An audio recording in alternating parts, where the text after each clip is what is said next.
Welcome to LapoteeTV. Today we are not talking about music. We are talking about purpose. We are talking about resilience. We are talking about what it seems to keep going when life gives you all the reason for you to stop going forward.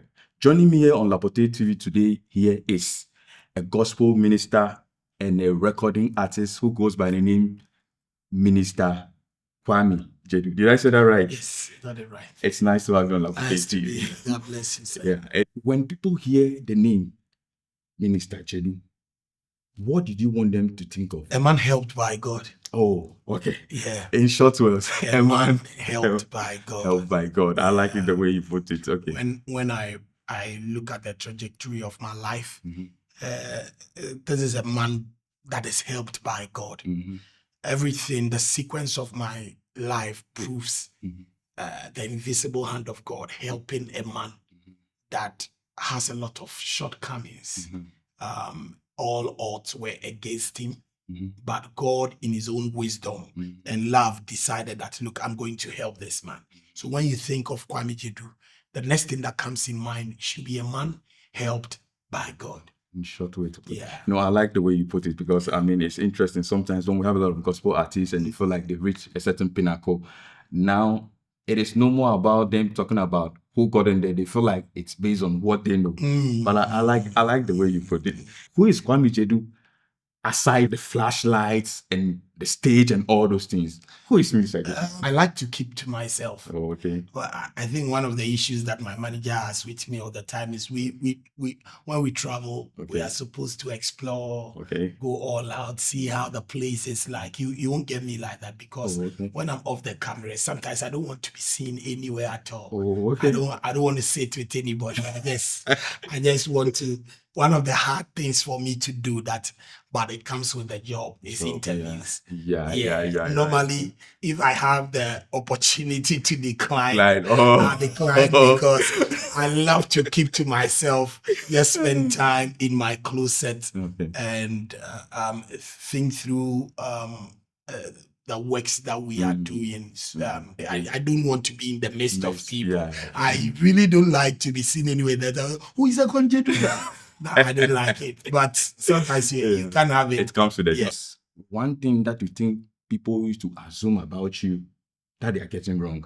But in the beginning, a lot of people thought I was proud. Oh, okay. Yeah, that's something I had to deal with a lot. But they mistook confidence for pride. Proudness. Yeah. Yeah, because you see, I grew up with a challenge on my left hand. Okay. And a lot of people will look at me and tell me, you can't do it. Okay. When everybody is doing something or we are all trying to do something, everybody will do it. Nobody will tell them anything. The moment I want to do it, they say you can't do it because you have a challenge with your left hand. You can't do it. So for me personally, can't is a booster for me. When you tell me can't, you are switching me into another mood that you don't want to see. And people didn't know the background I'm coming from and the fight I had to go through to get to where I am. So I had to build my own confidence level.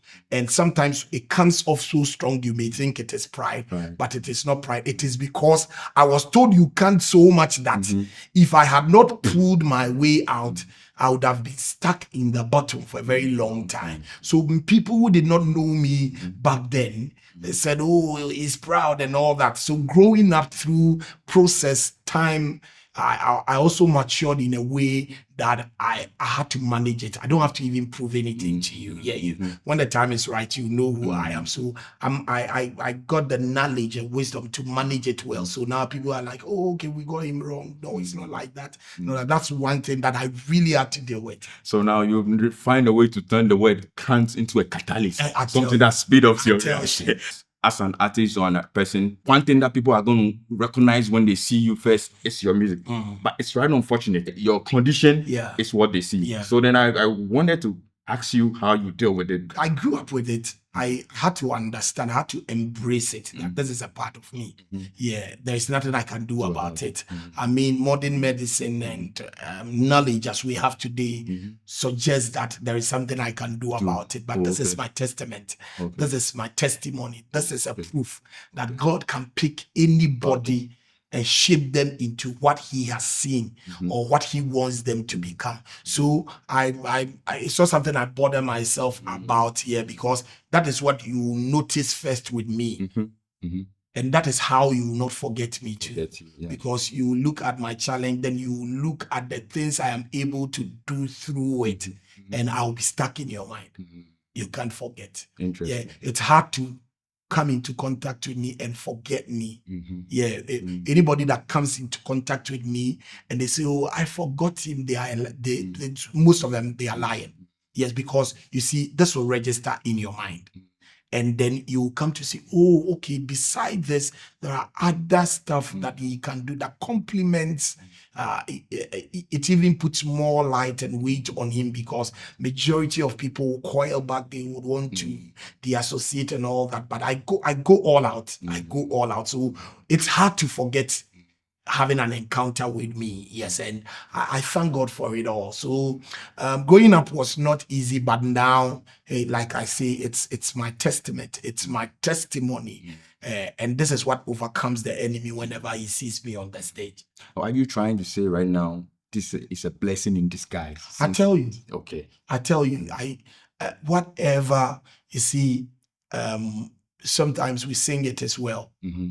And we never really understand the weight of it until it's us that has to sing the song. Sometimes we sing it as well for other people, but when we have to sing it, then we realize the weight of it. Yes, I mean, after over 30 years, I think I've come to a place that because you see, with all of this, first I would see people being signed on clothing lines. See people being signed on clothing lines, and you see them when you see them on brands and all that, you see that these are very unique people. They don't have any faults and all that. And I knew in my head I may never get some of these because I'm not complete. But as we speak, I am signed on a label. That's a suit company with my big brother, Minister Joe Metal. Yes, and we wear suits for that brand. They do photo shoots of us. They put it on billboards, and it projects confidence through it all. So now, what people thought was that, I remember one of the days the CEO was telling me that the reason why we don't want you to take pictures that hide any part of your body is that you will project confidence even for people who find themselves in your state. So it's a blessing in disguise. I have companies now that are looking to work with me, and there's a company coming that I may not talk about it we're now, keeping but on in the low for July, now. I believe that in July it will be out there for people to know. So that's a blessing in disguise. Yes. There isn't much I can say. You can hear it from the emoji. Don't let your situation limit you. Always a reason for everything. Have you ever get tired of, people calling you inspiration? I never get tired of that. Yes, because one day when we are out of here, it will not be about the awards we won. It will not be about the songs. It will not be about the glamour, the glitz, the fans. It will be about the impact that we made. So I never get tired. In fact, it is one thing that keeps me going whenever I meet strange people, people I don't know from anywhere, and they walk up to me and they'll tell me that, look, man of God, you don't know what you have done for me, but this song of yours took me through this season of my life. And God, by the grace of God, today I am out of that season. That is what inspires me to keep writing. That is what inspires me to keep moving forward. So I never get tired when people tell me you are an inspiration. But before the moment when you begin having this confidence, take us back, Delane, did you think this ever cost you anything before you decide to have this confidence that you have right now? Family was really helpful. My sisters. They would, I'm the last born. So normally my mother would say, don't worry him, don't do anything. She doesn't allow me to do anything. But then my sisters will find a way to force me to do stuff. My situation was a bit bad because I couldn't walk until I was 5 years. You don't say? Yes, I sat on the floor for 5 years because I couldn't crawl. So you see, by crawling, you put strength on the knee that holds the actual legs. Yes. And because I couldn't do that, I sat on the floor for 5 years. So in the minds of people, I was not going to truly walk. And I used to draw, and my hand was actually always like this. It was always on. So you see me sitting, be watching, because people are playing. I'm not able to play. I'm just on the floor watching everybody like that, and just there. So my hand was up like this. So one day, by the grace of God, I think my mother stepped out when I held a chair, and I got up myself, and I never sat down again. I started moving gradually. You never wanted to give up from no.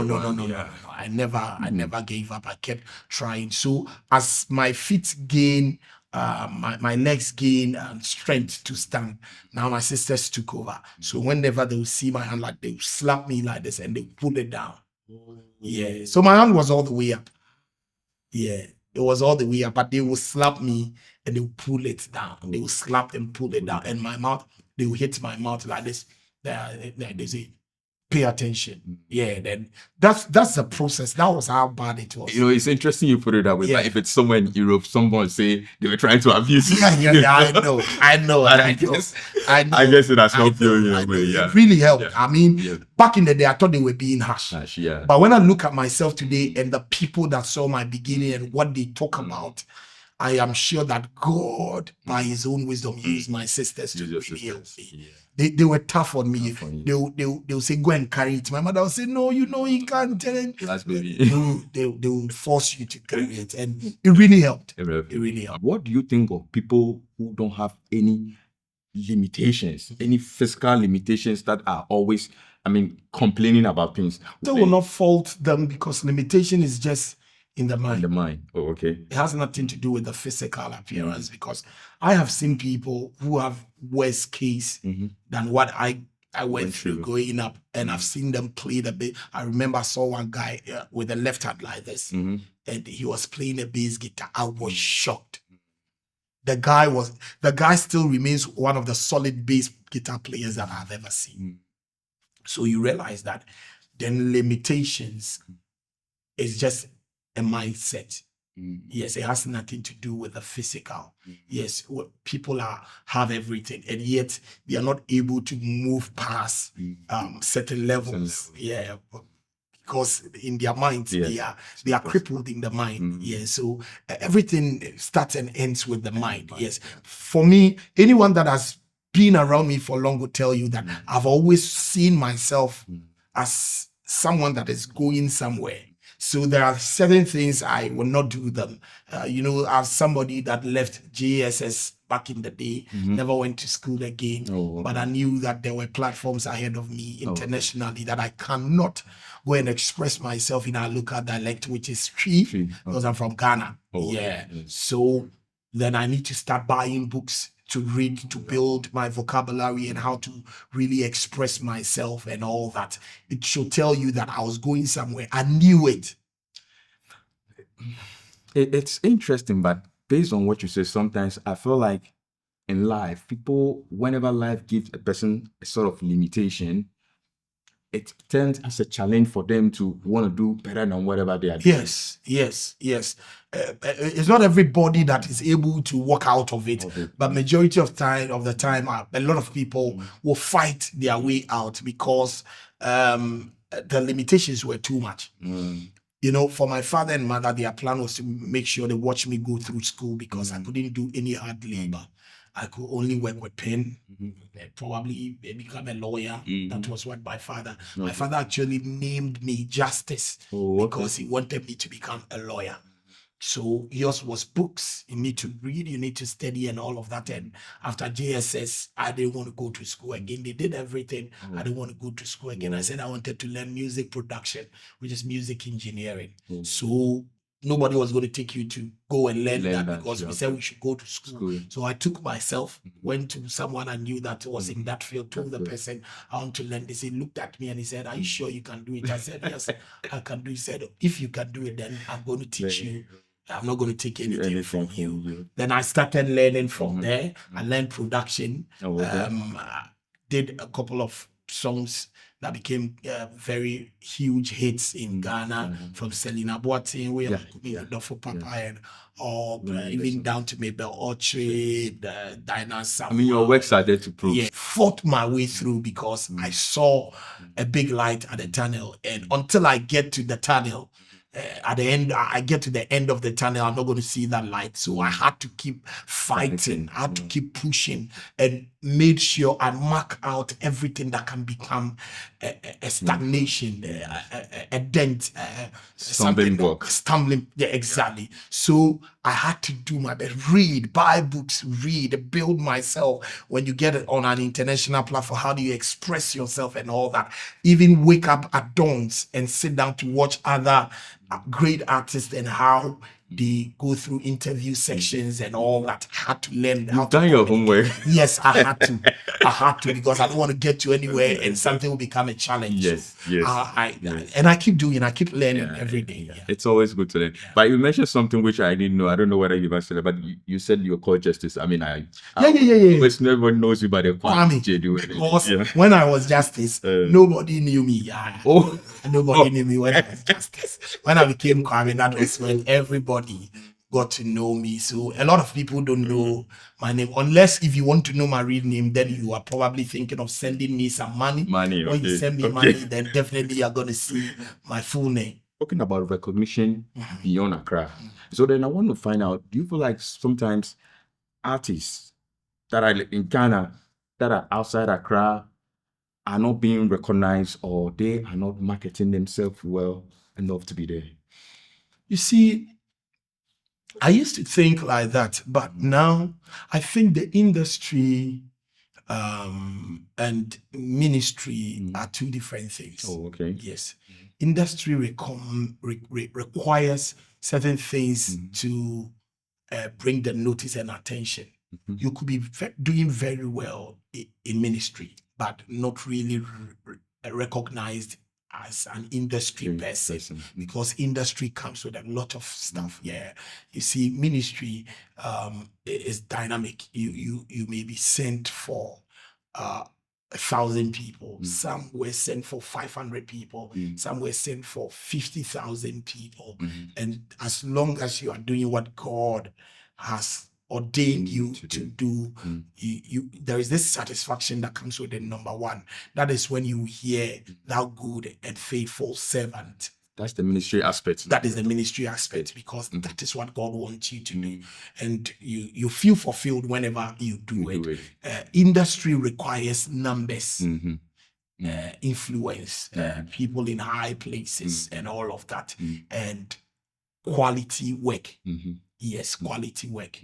And so if you really want to gain the attention of industry, and it's not bad, because it's all part of what we do. It's all part of what we do. I believe that right after my big brother Jumetel won artist or overall artist of the year, his mileage, it just opened up like that, and everything that God had deposited in him now became a global something that's really blessing the nations. I mean, I tell people all the time that he's our big boss. He's the one doing it out there. He's our inspiration. We look at him and we tell ourselves, look, we can also do this. And I tell you, he was doing very well. But after the overall artist of the year, it also opened him up more.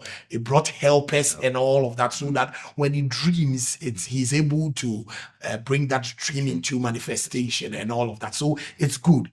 But before you put that weight on yourself, you need to identify what is it you really want to do. You want to do strictly ministry, or you want to do industry, or you want to do both. Industry. Okay. Yes, you are doing ministry and you are doing industry together. So then you are doing industry. Recently, my big brother Jumetel was like, look, I'm tired. I don't want to be part of the award scheme. Yes, I want to focus on ministry. So you see, a line has been drawn. I want to focus on what God has called me. Maybe after some while, I'll come back. But for now, I want to focus. So there's a clear distinction. There is a clear demarcation. You just need to understand what you want to do. You do think there's something that is broken in it? Yes, there is something I think we can add up. Okay. We are doing Add very up is well. the word. Okay. I think we need to, and this has been a subject over the years. I think we need to encourage playing songs from Ghana. Ghana. Okay. The industry players, the gatekeepers, have to be intentional, deliberate about making sure that songs, because I would tell you, there are great songs, there are great artists in Ghana, but the sad reality is they do solid productions that don't even get airplays. You know, I think I'll argue with John on that. You know, there's this saying, our local dialect, and in English, is that a good wine needs no bush. So sometimes I feel like people say when something is good, it's definitely going to sell itself. Let's say, let me use the likes of Joe Metal. If likes of Joe Metal, likes of you, when you put out songs there, based on because you've studied the industry, you started from the scratch, you know what a hit song should be, what it sound like. You're not just focusing on the ministry. So thereby, if you have a song out there, you don't need now to chase industry, whatever, who are you, whatever, for them to play a song. Because for them sitting there, when they pick a song, they're also doing business. And they play this song like, oh, this song is what I feel like the audience will listen to. This is what I feel is good. They will automatically play it out there. So don't you think sometimes though, it is not necessarily about them they're not wanting to play, but they also want something that will sell for their business. The moment they say, Charlie, this song is good, we need to promote it. It means that it is good. Yes. But probably the person that recorded the song doesn't have the strength, because to record a song for a young artist is hard. Right now, it's hard, because even doing a setup to record a major project costs you, if you want to do a solid work, it will cost you a little above 60, 70,000 all the way up, depending on your strength. Sometimes by the time this young artist put this money together to record this project, he doesn't have what it takes to really push it. But when you listen to it, you see that, no, these songs are good. Then industry comes in to come and help, because the songs are good. We don't go back and tell this person that, look, your song is really good. We need to push it. If he had what it takes to push it, I'm sure by the time the song will get to you, he will be telling you, take this and push it for me. The honest truth is, there are people doing quality stuff. But I think our listening culture is bad as Ghanaians. We don't absorb a lot of music. I'm telling you. And it's sad, because majority of the times songs become big from Ghana. Yes. Majority of the times. Every song you see that has begun. When Ghana, this 33 million people take the song, whether you like it or not. See how Kakalika has gone. I tell you. So if we were doing that to our own people, I'm telling you, the number of artists, A-list artists, top artists that we will have in Ghana, it will amaze you. Well, I would say to a certain degree, I agree with you, not fully, because at the end of the day, it will all come back to that is why people expect artists to be on a record label. Because, I mean, the fact that you have the talent sometimes doesn't mean you necessarily have what it takes to push it. That is why I feel like for young artists, people that are coming, sometimes they feel like they can all do it on their own. And then you have a good quality something. And then you want somebody to play it free for you online, and it's not happening. Then the song is stuck. So it all comes it all comes back to finance. Yes, finance is a major role in what we do. And sometimes when you are doing ministry, you're not really bothered by that much. That's right. Yes, that's true. You do it, and in your head, let God use this to bless people. It doesn't work like that. But when you want to get the numbers, get the attention of the award schemes and all of that, it requires money. It requires money. But for me personally, the reason why I don't really bother myself so much is not to say the awards are not good. They are good. I mean, recently my brother Kofi Bipra got one award and nomination, and subsequently the award, and I'm excited for him. I pray that one day I'll get some. But I am careful not to shift my attention on what I am doing, because sometimes if you don't take care, I was talking to Kofi and he said, I didn't even know I was going to win that one, because his focus is really somewhere it wasn't there, and he was shocked because if you looked at the way I dressed, I didn't know I was going to pick any award. Interesting. You see, yes. So sometimes based on what you really want to do with your gifting and all of that, it determines how you go about some of these things. And it's all good. Yeah, honestly, based on what we said and what we discussed so far, I can tell you kind of have a lot of idea and a whole lot in your mind. So just want to find out, let's say in case tomorrow or maybe the next tomorrow you become Minister of Creative, what is it that you think you can, the first thing you would love to change? The fact that we struggle to get places to do events. If the churches shut their doors, we don't have places to do events.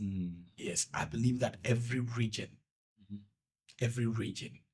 needs a space, a big space for the creative people to be able to use to do their events well. I mean, world-class event where the space is created and everything. So you go in, you do your setup and everything. Sometimes when you want to do event, you have to wait for the church to close on Sunday before you go and do your setup and all of that. And it doesn't help. I know. It brings limitations. I can tell. And all of that. And we don't have spaces. So if there's anything I'll do first, I think I'll say let every region have a unique space built world-class for creatives so that they can go all out. Because when I enter a place and I see how beautiful their space is, a lot of things comes in. I mean, look at Europe now. Look at Hamburg. Exactly. Yeah. I can do this. I can do this. Yes. I can do this. Yes. Yes. It gives me room to be more creative. But when it is not there and I have to go and knock on the doors of the church, where they're also thinking about their stuff now. So now you have to pay money, Yes. go for meetings and all that. It becomes hard. Guys, you heard that. Vote for Quame Gyedu for Minister of Creative in case he decides to run. So anytime you come to Europe, what is that one thing you notice about Africans living abroad? In fact, some very sweet people. Sweet people. Some very beautiful people. Who make you not feel like going back home. Yes, it's always wonderful to be around them. I know it's not like that all the time. You're just taking the words from us. Yes, it's not like that all the time. Even in Ghana, it's not like that all the time. Yeah, but the little time that I spend here, let's say a month, I mean, it's always fun. I'm telling you, it's always fun. It's always fun. I just wanted to chip this in as you were talking. So looking at the likes of Joe Metal, it was some couple of months ago that I heard he built a studio or something like that. And I heard about you talking about your tours and going this place and all that. We've had a lot of gospel artists coming up and they have huge names. But 10 years, 20 years down the drain, if you have to look at their status, the way they are living, then you feel like you to say they didn't make out of it, anything out of it. And so you say you're doing all these tours and going from here and all this program, maybe we believe maybe you would rather go into that channel, maybe building those stages, those places where people can have to perform as a form of business. So I tell someday will not hear they say, Quame Gyedu is broken. God we have to contribute for it. When God gives me the grace, I'll do this, and I'm not even doing it for anybody. I'm doing it for me because I'm not going out of this business anytime soon. And I need a place where I can, always alter the place, change the place, depending on what ideas I have. So it is something that I have in mind to do. Okay. Personally, if you want to rent it out, I rent it out. That's good. Like what my big brother Joe Metal did. Yes. He uses the place more often than people who come to book the place. So, yes, he has built something because he's not going out of the business anytime soon. He needs a space where he can go all out. Yes. And like I told you earlier, the trajectory of his life is an example for some of us to learn from and do. If not the same, do better. Fine. Now that it looks like you now have two homes, you are in Europe and you're in Ghana, do you feel like you receive more appreciation when you are in abroad, let's say Europe, than when you are back in Africa? No, it's the same. It's the same because in Ghana, I've gone through the ranks. It wasn't like, it didn't come out easily because you need to work your way out. Especially in Kumasi, where the star of Kumasi is our king, the Otumfuo, the Asante, the man. You see, I know. You don't have I to can't even mention his name and sit down. Yeah, this is our king. We love him. Everybody loves him. When you work hard, well, I'd say you work really hard. You put in the word hard and the hard work and all of that. Then Asante Dibeka say, yeah, pone. The new nyam no be kakra. Na ye dey pete also. So God will give you that thing. I mean, it is God that makes a king. It's God that raises men. Yeah, I believe one thing that Santini always says that is that the fact that God has made him king. We all believe that God has made him king, and the same God can raise someone in Kumasi in that field. I mean, in the ministry. I mean, I've made you a name here, and as you keep yourself, as you go through the process, as you learn to relate to people, as you keep the key to all of this humility, the people naturally begins to fall in love with you, and they treat you with so much kindness and excitement whenever they see you. We want to take pictures with you, we want to do that. I mean, it took years, but it's here. Trust you me, it's here. So whenever I'll come here, the way people will treat me is just as people will treat me back home. Yeah. Okay, wow. What made you nearly wanted to quit this your music thing? Or yeah. When I had to go through 6 years of wilderness. Oof. From 2016, 17, 18, 19, 20, 21. Yeah. It was a tough situation. I'm telling you, it was as if I was selling. dead.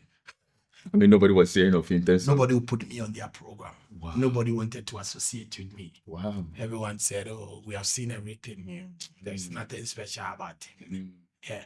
But those were the moments that God was really working on me, Working on you. working on my character, working on my person, changing my perspective, putting me on focus, making sure I align with what He has called me to do, staying true and true to the call.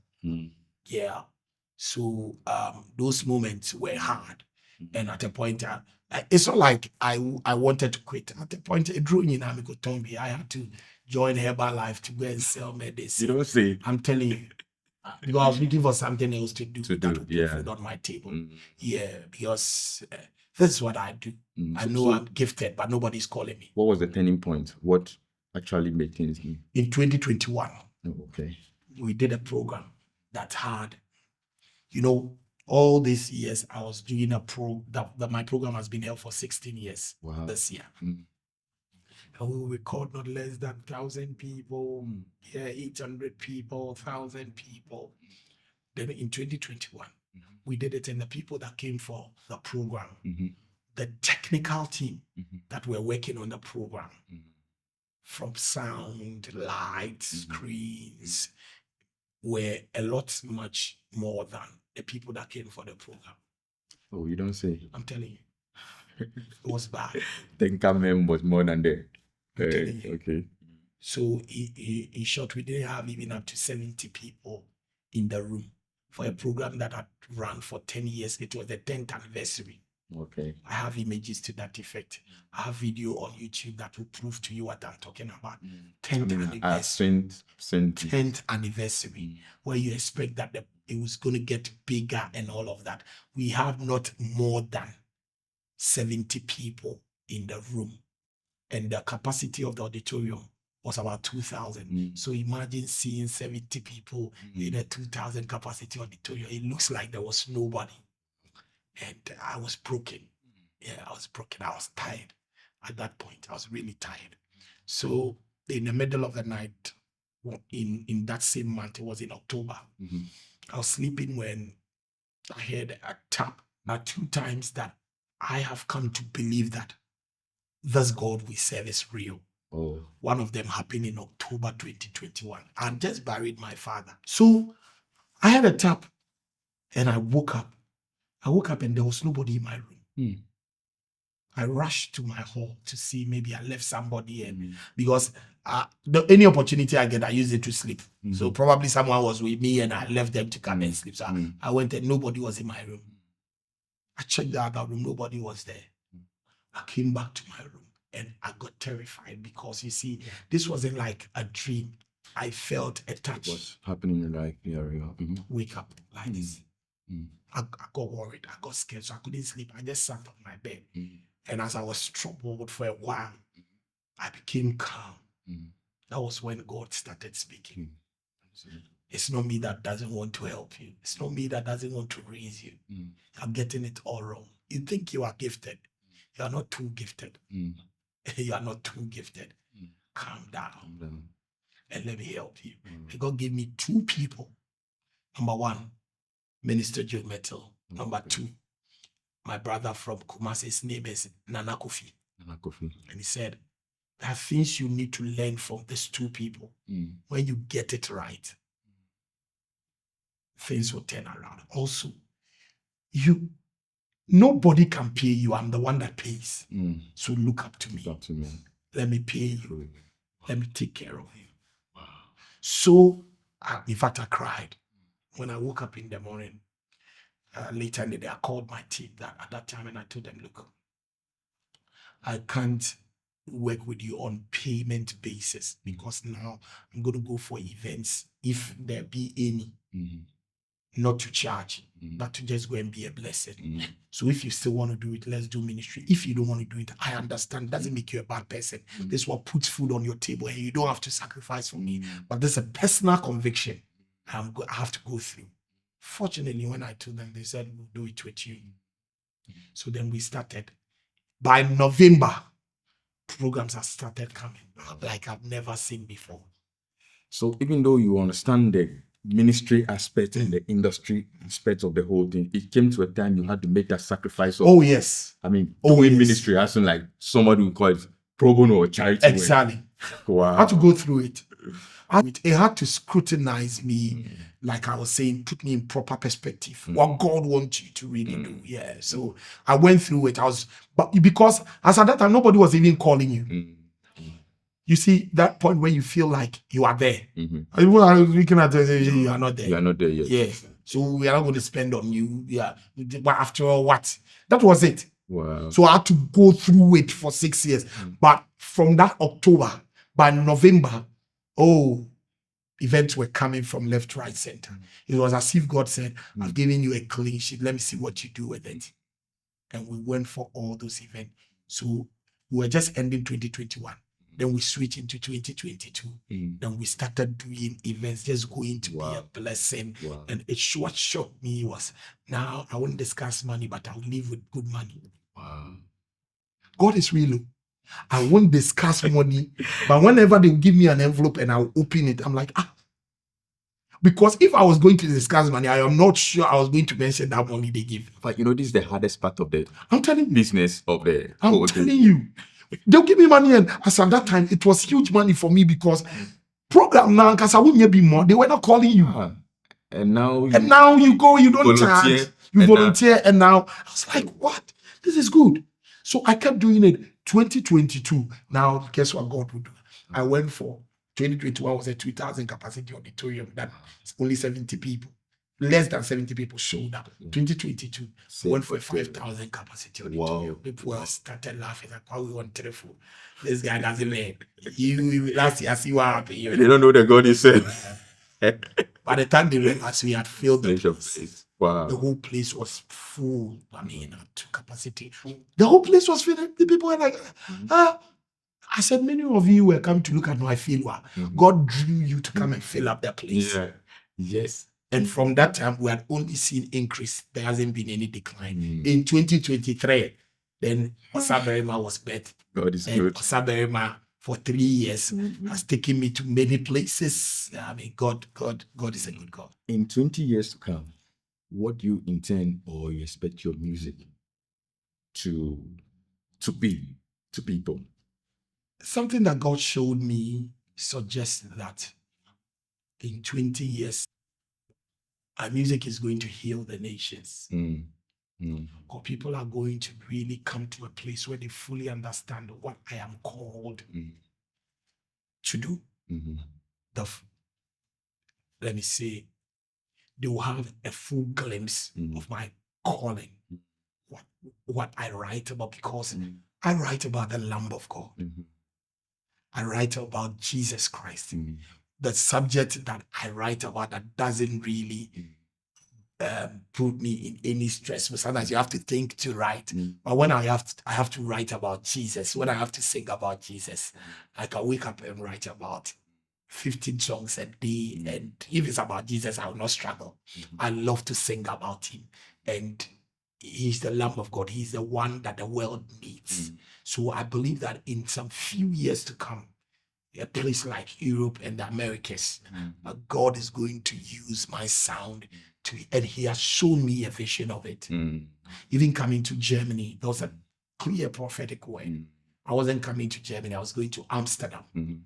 I went for a prophetic service. I was picked out. The man of God told me that I know you are going to Amsterdam. You think that you are going to Amsterdam, but God says I should tell you the first place your ministry will be launched in the whole of Europe will be Germany, because whatever I'm going to use you to do, it will start in Germany. I didn't have anybody. I didn't know anybody in Germany. It wasn't my plan to come to Germany. When he told me, I was like, I'm going in a week. This thing you are talking, nobody has called me. Just after the service, I think a day or two, I received a call from my big brother, Akese Brempo, and he said, are you ready for Europe? Because there is a church that wants to host you in Germany. I said, when? And the date he gave me was the very date that he was entering Europe. Wow.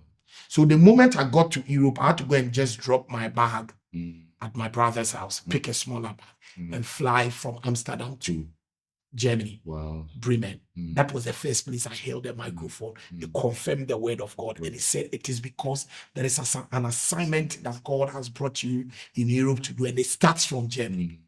Germany, are you ready? Quame Gyedu is here to fulfill the assignment. If this happens to be the last time you're ever going to hold the mic, say something. What is that thing that you would love to say out there? That's deep. That's an interesting question. But I think one thing I would really want to drown, let's say God tells me today, after today, you won't hold the microphone again. I think what I would want people to live with is the fact that, one, sometimes we are more focused about some part of the assurances that God gave us through Christ Jesus. That is good health, wealth, breakthroughs. All these are assurances and they are good. Higher dimensions and all of that. But there is one assurance that most of the times we don't want to hear. The assurance that says that one day Jesus will come back again. It's also an assurance. Yes, if Jesus is not coming back, then most of us that have deprived ourselves from the joy of the world, what this life can give you. So you see people having certain fun and all, you look at them, Charlie, this thing they are doing is really fun.